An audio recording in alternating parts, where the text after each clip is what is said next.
Chennai super Kings 20 রানে জিতেছে, কিন্তু মুম্বাইয়ের জেতা ম্যাচ ছিল, যেখানে আপনাদের বলি মুম্বাই 14 ওভার পর্যন্ত ম্যাচটা পুরোপুরি ডোমিনেট করেছে এবং ভাই 14 ওভারে বাকি 6 ওভারে মিনিমাম 12 করে রান রেট বাকি, যেখানে মনে হচ্ছিল মুম্বাই জিতবে, কিন্তু তারপরে কি হলো, অনেকটাই সব কিছু হলো। তার কারণ ভাই হার্দিক পান্ডিয়া 6 বলে 2 রান করেছে, আর সেখানে যদি টিম ডেভিড ব্যাটিং নামতো আমার তো মনে হচ্ছে সত্যি বলতে যে হার্দিক পান্ডিয়ার জন্যই মুম্বাই ইন্ডিয়ান্স হেরেছে।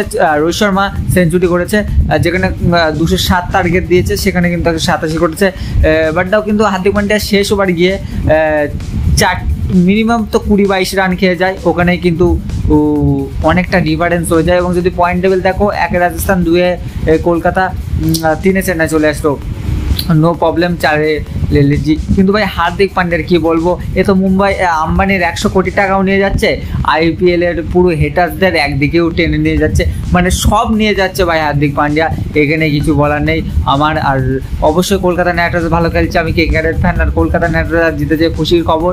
KKR ফ্যান, কে ধোনির ফ্যান, নিচে কমেন্টে জানাও। পরবর্তী ভিডিও দেখা হচ্ছে।